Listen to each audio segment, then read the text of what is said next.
Amoureux de la physique, bonjour. Dans cette partie du chapitre 10, nous allons nous intéresser au phénomène de dispersion.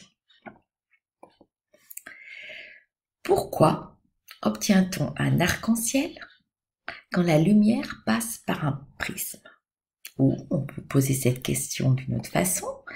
Pourquoi la lumière blanche se décompose lorsqu'on passe dans un prisme? Nous avons vu dernièrement la loi de Snell-Descartes. Lors de cette loi, nous parlions d'indices de réfraction, N1 et N2. Nous allons voir de plus près ce que sont ces indices. L'indice de réfraction, donc pour une radiation, c'est-à-dire pour une couleur donnée, tout milieu transparent et homogène est caractérisé par cet indice de réfraction. On le note N, et en fait c'est un rapport des vitesses. C'est le rapport entre la vitesse de la lumière et la vitesse de cette radiation, donc de la lumière, dans ce milieu. Étant donné que la vitesse de la lumière se propage plus rapidement dans le vide que dans un milieu transparent, cette valeur de la vitesse est toujours plus petite que la valeur de la lumière dans le vide. Donc, l'indice est une valeur qui est toujours supérieure ou égale à 1. Cet indice de réfraction dépend du milieu. Quand on est dans l'air, il est égal à 1. L'indice de l'air est égal à 1 car la vitesse de la lumière dans le vide et la vitesse de la lumière dans l'air sont identiques. L'indice de la lumière dans l'eau est de 1,33 parce que la vitesse dans l'eau est plus petite que la vitesse dans l'air ou dans le vide. Et dans le verre, elle est encore plus petite, donc l'indice dans le verre est encore plus grand. Sur ce simulateur, on montre que l'indice dépend du milieu. On passe de l'air à l'eau. L'angle de réfraction est de 43,2 degrés. Si maintenant on passe de l'air au verre au lieu que ce soit de l'eau, l'indice est différent. On est passé de 1,33 à 1,5 et ce qui change, on le voit, c'est l'angle de réfraction puisque l'indice est différent. Donc l'indice dépend du milieu, mais l'indice peut aussi dépendre de la longueur d'onde. Pour un même milieu, le vert, l'indice de réfraction du violet est de 1,64 et pour la couleur rouge, elle est de 1,60. Illustration avec le simulateur de la dépendance de la longueur d'onde. Ici, on passe de l'air au vert, de l'air au vert dans les deux cas. La seule chose que l'on a changé, c'est la longueur d'onde, c'est-à-dire la couleur de la lumière.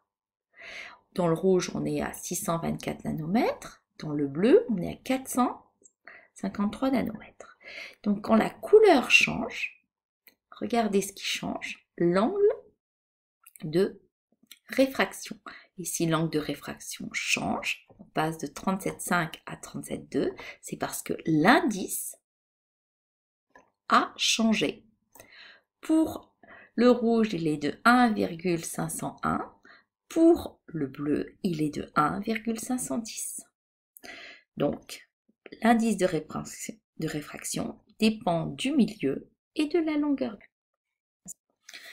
Lorsque l'indice de réfraction d'un milieu autre que l'air est fonction de la longueur d'onde, c'est-à-dire que l'indice dépend de la longueur d'onde, on dit que le milieu est dispersif. Comment ça se traduit expérimentalement?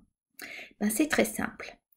Une lumière blanche arrive, le milieu ici étant dispersif, le rouge aura un angle qui sera plus grand que celui du bleu, différent puisque le milieu est dispersif. Alors, maintenant, une petite démonstration, qui va nous montrer que si l'angle pour le rouge est plus grand que pour le bleu, c'est parce que l'indice de réfraction du rouge est plus petit que l'indice du bleu. Pour faire cette démonstration que vous allez noter sur votre feuille, pour bien comprendre, vous allez d'abord écrire les lois de Descartes. Une pour le rouge, une pour le bleu. L'angle d'incidence est identique pour les deux, mais après, selon la longueur d'onde, on va avoir un angle de réfraction qui est différent. Étant donné que pour l'angle d'incidence, on a la même chose, si ça, c'est égal à ça, donc ça, c'est égal à ça. Donc, on écrit cette équation-là. Donc, on en déduit que l'indice du rouge est égal à l'indice du bleu multiplié par sinus pour l'angle bleu sur sinus I2 du rouge.